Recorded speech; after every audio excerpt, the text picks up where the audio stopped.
Now, one of my favorite parts about starting a business promoting the Body by Vi Challenge is you're actually in business for yourself. And one of the huge advantages to being in business for yourself is the tax breaks that you're allowed to have. Now, I want to disclaim that I'm not an accountant, I'm not a CPA, but I've been in this industry for a little while, and I know this can be a huge asset if you know how to use it. In short, all of the expenses that you are going to spend in promoting your new ViSalus business, you want to make sure you document. Here's some categories of things you may be already spending money on that you're going to be able to use to promote your ViSalus business. Now, I recommend you go find a good accountant that understands home-based businesses, understands what we call a 1099, because that's the type of form you will get from ViSalus at the end of the year, and can guide you on how you can turn all of this into a money-saving opportunity for you. Here's a quick example, because when I got taught this at a young age,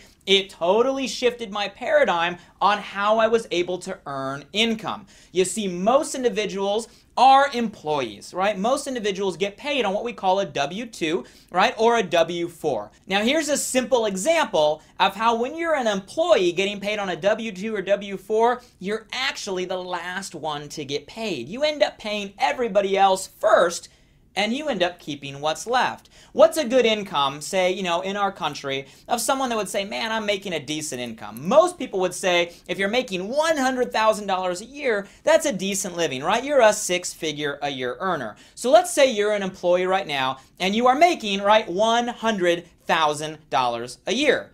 Now, let me ask you this. If you've ever been an employee, you know the answer. By the time you get your paycheck, there are already a bunch of subtractions, right, on your paycheck stub. Those subtractions are what we call what?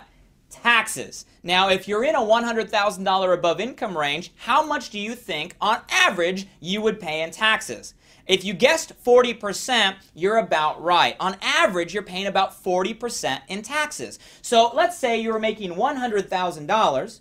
Instantly, before you even get it, you're paying $40,000 in taxes, so $100,000 really is only what? $60,000. Okay, so we're making $60,000 a year. Then what? Well, then we have what's called life, right? All of your expenses. Now, let me ask you, if you're making $100,000, which is really only $60,000 after taxes, how much do you think most households are spending? Well, if you guessed over 60, you're probably right, 65, 70 with what we call credit card debt. I know some of you guys can relate. Let's not go there. Let's say you're smart, right? You're focusing on saving. Let's say your household, if you brought in $60,000, you're only spending $55,000, which means at the end of that year, you have about $5,000 remaining. $5,000 out of your $100,000 is left. Maybe you go on a family vacation, all right? Maybe you save it, maybe you invest it, but that's your $5,000. Now let's take the same income with the same expenses, but let's put it over here, but let's do it as a business owner, as a 1099, like you now are in promoting the challenge. So your income was what? $100,000, okay? Now what happens?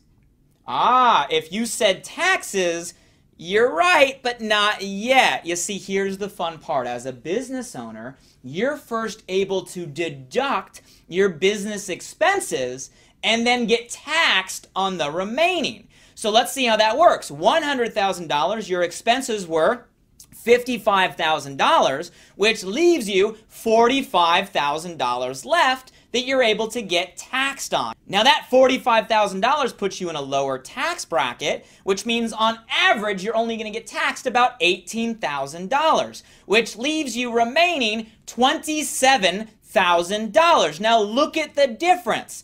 $5,000, $27,000. Same income, same expenses, but the dollars are different. A dollar you make as an employee is actually less than a dollar you make as an entrepreneur. Now the argument here would be, well, maybe you can't write off all your expenses. That's up to you and your accountant. But let's say it's only $15,000 left. That's still 3 times the income.